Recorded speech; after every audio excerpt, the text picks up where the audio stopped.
toutes et bonjour à tous et bienvenue sur cette vidéo qui aujourd'hui va traiter des intervalles. Beaucoup d'entre vous m'ont demandé de leur donner des cours sur l'improvisation ou sur la composition. Il faut savoir que pour composer ou pour improviser, il faut avoir des notions d'harmonie et c'est pour ça que j'ai décidé de commencer par le début, le tout début, la base de l'harmonie, c'est-à-dire les intervalles.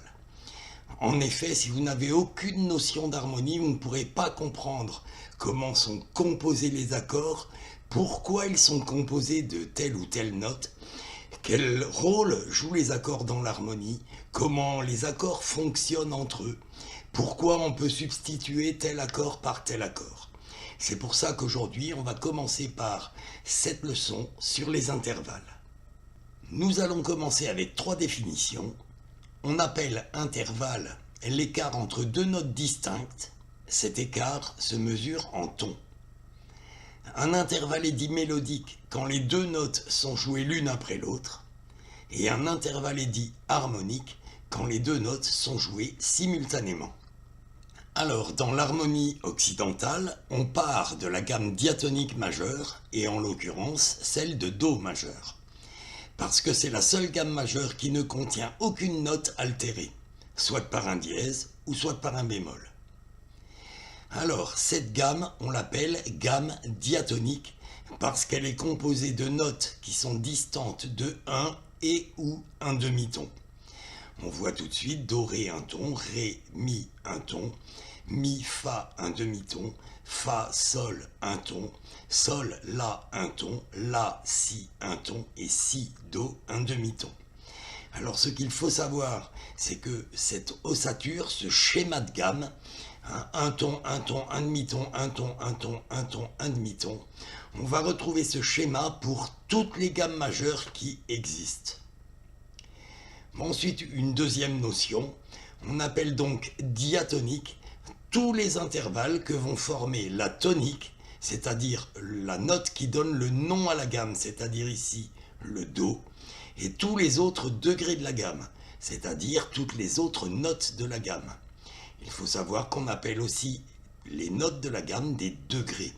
Par exemple, le Do c'est le premier degré de la gamme de Do, le Ré le deuxième degré de la gamme de Do, le Mi le troisième degré, et ainsi de suite. Alors, dans la gamme de Do, on va distinguer 2 notes qui sont les plus importantes de la gamme, le Do, la tonique, et le Sol, la dominante. Donc le Do, la tonique, parce qu'elle donne son nom à la gamme, et le Sol, la dominante, parce qu'elle forme avec le Do un intervalle de quinte juste, c'est-à-dire un intervalle de 3 tons et demi. Si on compte les tons, on remarque bien Do, Ré, un ton, Ré, Mi, un ton, Mi, Fa, un demi-ton, et Fa, Sol, un ton, ça fait 3 tons et demi. Et cet intervalle, vous le connaissez, parce que si vous jouez un peu de rock, vous jouez des power chords. Et les power chords, c'est cet intervalle de quinte juste. Et vous savez que ces accords sont très puissants. Et effectivement, l'intervalle de quinte juste est l'intervalle le plus puissant de la gamme de Do. Alors on va joindre à ces 2 notes la note Fa, qui est située, elle, une quarte juste au-dessus du Do, c'est-à-dire 2 tons et demi au-dessus du Do, entre Do et Ré un ton, entre Ré et Mi un ton, et entre Mi et Fa un demi-ton, donc une quarte juste au-dessus du Do.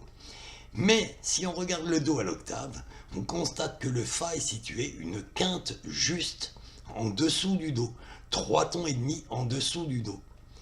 Donc ces 3 notes, Do, Fa et Sol, forment à L3 la charpente de la gamme de Do majeur.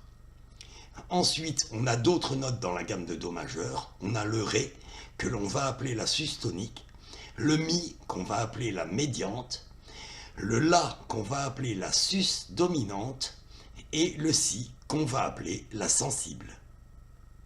Bien, on va voir maintenant tous les intervalles que l'on peut former à partir de la gamme de Do en partant de la tonique.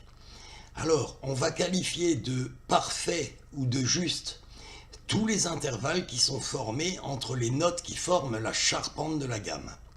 Et on qualifiera de majeur tous les autres intervalles formés avec les autres degrés de la gamme. Alors par exemple, on a l'unisson Do-Do à la même octave qui fait 0 ton.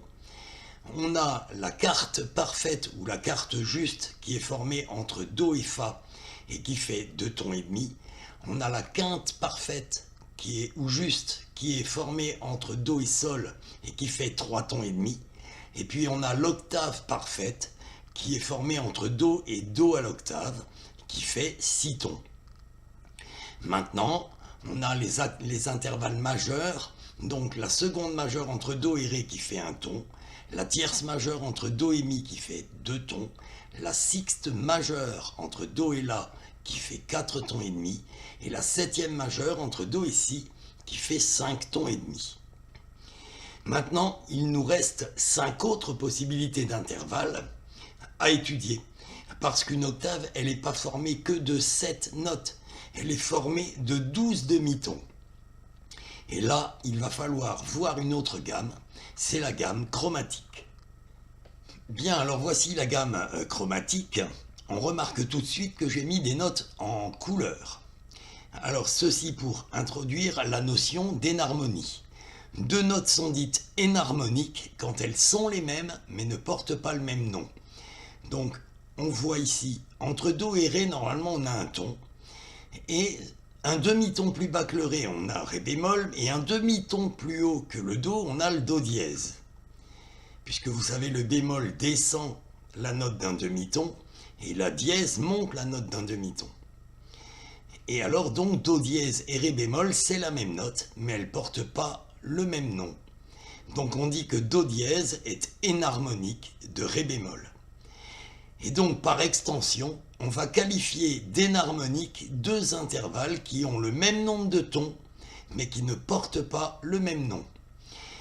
On remarque donc dans la gamme chromatique qu'on a d'autres notes énharmoniques, par exemple le Ré dièse, le Mi bémol, le Fa dièse, le Sol bémol, le Sol dièse, le La bémol, le La dièse et le Si bémol. On va donc maintenant voir quels sont les intervalles formés par toutes ces notes énharmoniques. Bien, alors voici les intervalles énharmoniques que l'on peut former avec les notes dièse et bémol de la gamme chromatique. On remarque tout de suite que je n'ai pas calculé l'intervalle de Do, Do dièse, pour la bonne et simple raison, c'est que la définition de l'intervalle, c'est qu'on mesure l'écart entre 2 notes distinctes. Or là, la note porte le même nom, Do, Do dièse. Donc on estime que calculer cet intervalle ne fait pas sens. On calculera donc que l'intervalle de Do, Ré bémol pour la seconde mineure. Cette seconde mineure fait un demi-ton. Ensuite, on a d'autres intervalles énharmoniques, la tierce mineure et la seconde augmentée, qui font 1 ton et demi. La quarte augmentée et la quinte diminuée qui font 3 tons. La quinte augmentée et la sixte mineure qui font 4 tons, et la sixte augmentée et la septième mineure qui font 5 tons. Voici tous les intervalles énharmoniques qu'on pouvait former. Donc on dira que la quarte augmentée est énharmonique de la quinte diminuée, ou que la sixte augmentée est énharmonique de la septième mineure. Alors voici tous les intervalles que l'on peut former à partir de la gamme chromatique. J'ai reporté en noir tous les intervalles qu'on avait fait par rapport à la note Do avec la gamme de Do. Donc l'unisson, la seconde majeure, la tierce majeure, la quarte juste, la quinte juste, la sixte majeure ou septième diminuée, la septième majeure et l'octave parfaite. Et en couleur, vous avez tous les intervalles énharmoniques que l'on vient de voir. On va introduire ici une notion de consonance et de dissonance. Alors on parlera plus généralement de tension pour une dissonance et de résolution pour une consonance. Alors on remarque ici, j'ai mis les petits chiffres en dessous des intervalles, que l'intervalle de seconde mineure et de septième majeure introduisent une tension, que l'intervalle de seconde majeure et de septième mineure introduisent une tension partielle, que le triton, c'est-à-dire la quarte augmentée ou la quinte diminuée, l'intervalle fait 3 tons, c'est neutre, c'est sans effet parce que c'est au centre de l'octave, que l'intervalle de seconde augmentée de tierce mineure et majeure, de quinte augmentée de sixte mineure et majeure et de septième diminuée introduisent une notion de résolution partielle, que les trois notes qui forment la charpente de la gamme, c'est-à-dire l'unisson, la quarte juste, la quinte juste et l'octave parfaite, eh ben, ça introduit une notion de résolution complète. Notion importante à comprendre puisqu'on en reparlera dans le fonctionnement des accords. Voici donc maintenant ici un tableau récapitulatif de tous les intervalles formés par la gamme chromatique, donc en ton, de l'unisson jusqu'à l'octave parfaite. Évidemment, le nombre de tons de chaque intervalle est vraiment à connaître par cœur. On va maintenant introduire une dernière notion sur les intervalles, c'est la notion d'inverse. Alors, un inverse d'un autre intervalle, l'inverse d'un autre intervalle, c'est l'intervalle qui, ajouté à lui, va faire 6 tons. Un exemple, la seconde mineure, c'est l'inverse de l'intervalle de septième majeure. La septième majeure fait 5 tons et demi, la seconde mineure un demi-ton. Si on ajoute ces deux intervalles, on a bien 6 tons, donc l'octave parfaite. Donc on peut dire que la seconde mineure, c'est l'inverse de la septième majeure. De la même manière, on peut dire que la seconde majeure, qui fait un ton, est l'inverse de la sixte augmentée ou de la septième mineure, puisque un ton plus 5 tons égale 6 tons. Maintenant, ce qu'on remarque aussi, c'est que l'inverse d'un intervalle joue exactement le même rôle que lui dans le mécanisme tension-résolution.